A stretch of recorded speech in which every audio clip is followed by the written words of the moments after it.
Hello प्यारे बच्चों, कैसे हैं आप लोग। आई होप आप लोग अच्छे होंगे। स्वागत है आप सभी का KTS सक्सेस जोन में। तो आज केमिस्ट्री का फर्स्ट लेक्चर है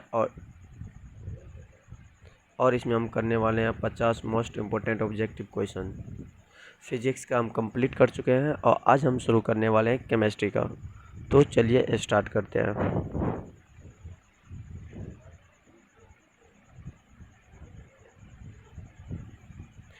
जहाँ पे केमिस्ट्री का फर्स्ट लेक्चर हमको फर्स्ट क्वेश्चन है, वो बोल रहा है रासायनिक अभिक्रिया में भाग लेने वाले पदार्थ को कहते हैं अभिकारक। दूसरा, रासायनिक अभिक्रिया के परिणाम स्वरूप जो पदार्थ बनते हैं उत्पाद। रासायनिक समीकरण संतुलन किस नियम पर आधारित होता है? रासायनिक समीकरण पे। रासायनिक समीकरण में तीव्र संवेदी तत्वों की दिशा, अभिक्रिया की दिशा। पांचवा, ऐसी रासायनिक अभिक्रिया जिसमें दो या दो से अधिक पदार्थ मिलकर एक यौगिक बनाते हैं उसे क्या कहते हैं? संयोजन अभिक्रिया। ऐसी रासायनिक अभिक्रिया जिसमें कोई एक यौगिक दो या दो से अधिक सरल पदार्थों में टूट जाता है उसे कहते हैं विघटन रासायनिक अभिक्रिया।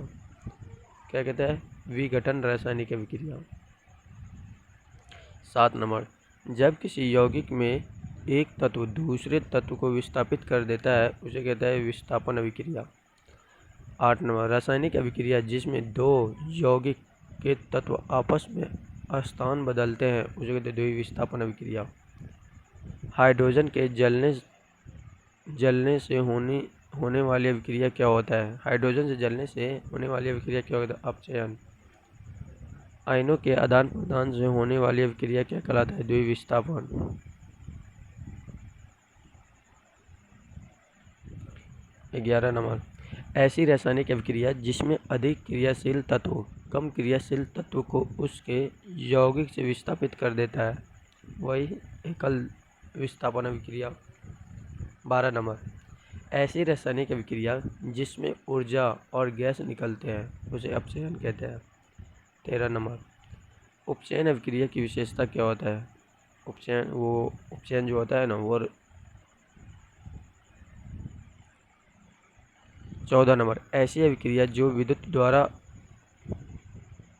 बनने का कार्य करता है उसे कहते हैं विद्युत अपघटन अभिक्रिया। यहाँ पे टाइपिंग मिस्टेक हो चुका है। 16 नंबर, कौन सा पदार्थ बिना जलाए जलता है? फास्फोरस। 17 नंबर, नाइट्रोजन डाइऑक्साइड की धुएं का रंग होता है भूरा। चीनी का रासायनिक सूत्र क्या होता है? C12H22O11। सल्फ्यूरिक अम्ल का रासायनिक सूत्र होता है H2SO4। FeCuSO4 और FeCuSO4 से जब रिएक्शन करवाएं तो ये बन गया FeSO4 + Cu। तो यहाँ पर क्या हुआ? FeCu को भगा दिया और यहाँ पर उसका जगह ले लिया, तो ये हो गया विस्थापन अभिक्रिया। 21 नंबर, समीकरण H2 + O2 बन के H2O बना, तो ये क्या हो गया? दो यौगिक मिलकर एक यौगिक बना, संयोजन अभिक्रिया। 22 नंबर, रासायनिक अभिक्रिया के दौरान किसी पदार्थ में ऑक्सीजन का योग कहलाता है अपचयन।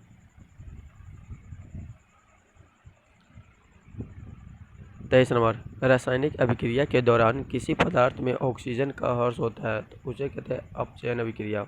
24 नंबर, Na2SO4 + BaCl2 मिलके क्या बन गया? BaSO4 + NaCl2, मतलब NaBO का हटाया, BaNO का हटाया, तो ये द्विविस्थापन अभिक्रिया कहलाएगा।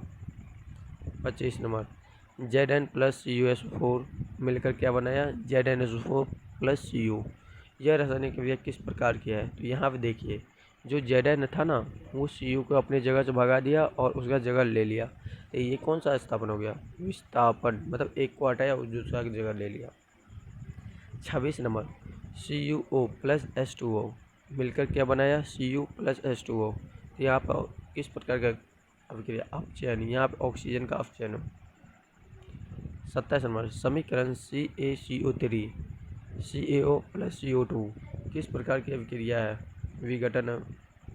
28 नंबर, प्राकृतिक अम्लीय वर्षा किससे बनता है? अम्लीय गैसों से। 24 नंबर, अभिक्रिया CaO प्लस H2O मिलकर CaOH2O किस प्रकार की अभिक्रिया है? संयोजन। 23 नंबर, जल के एक अणु में हाइड्रोजन और ऑक्सीजन के परमाणु की संख्या का अनुपात क्या होता है? 2:1 होता है। 31 नंबर, विलयन जो अम्लीय होते हैं वो पीला होता है। विलयन जो अम्लीय होता है। 32 नंबर, अम्ल का स्वाद कैसा होता है? खट्टा। खट्टा। 33 नंबर, अम्ल नीचे दिए गए लिटमस पेपर को कैसा कर, यहाँ पर लिटमस पेपर हो लाल कर देता है। वह धातु जो अभिक्रिया में सबसे अधिक हाइड्रोजन उत्पन्न करता है। हाइड्रोजन ही करता है। 35 नंबर, जल में सबसे पहले हाइड्रोजन आयन देने वाला अम्ल कौन सा होता है? HCl। निम्नलिखित में से कौन सा अम्ल खट्टे फलों में पाया जाता है? साइट्रिक अम्ल। ये खट्टे फलों में पाया जाता है। 37 नंबर, इमली में पाया जाता है टार्ट्रिक अम्ल। दही में पाया जाता है लैक्टिक अम्ल। टमाटर में पाया जाता है ऑक्सीलेटिक अम्ल। सीरोटी वाले द्रव्य में पाया जाता है फॉर्मिक अम्ल। 41 नंबर, फॉर्मिक अम्ल का IUPAC नाम क्या होता है? एथेनोइक। एथेनोइक अम्ल। एथेनोइक अम्ल का IUPAC नाम क्या होता है? एथेनोइक ही होता है भाई। क्षार स्वाद में होते हैं कड़वा। 44 नंबर, लाल लिटमस को नीला बनाता है क्षार। जल का pH मान क्या होता है? 7 न्यूट्रल होता है ये। पीला लिटमस पेपर किसे इंगित करता है? अम्ल को। 47, मानव शरीर की गैसों की पहचान के लिए कौन सी गैस महत्वपूर्ण होती है? लैक्टिक अम्ल। 48, अम्ल का pH मान क्या होता है? 5 से कम। शुद्ध जल का pH मान क्या होता है? 7.0। चूने का pH मान क्या होता है? 11.0। जल में घुलनशील क्षार को क्या कहते हैं? जल में घुलनशील क्षार को क्या, ये थोड़ा डॉट है, इसको हम अगले लेक्चर में क्लियर कर देंगे। सोडियम क्लोराइड का जलीय विलयन होता है। ये क्वेश्चन आप लोग के लिए छोड़ दिए हैं। अगर आप लोग को ये आंसर पता होगा तो कमेंट बॉक्स में ज़रूर बताइएगा। अगर आप लोग को ये लेक्चर नंबर 1 अच्छा लगा हो तो लेक्चर को लाइक कीजिएगा और अपने दोस्तों में शेयर कीजिएगा। चैनल पर पहली बार आया है तो चैनल को सब्सक्राइब कीजिए और पहले डाला गया फिजिक्स का first lecture, second lecture, third lecture और फोर्थ लेक्चर ज़रूर कर लीजिए, क्योंकि इसमें 200 plus most important objective question करवाया गया है।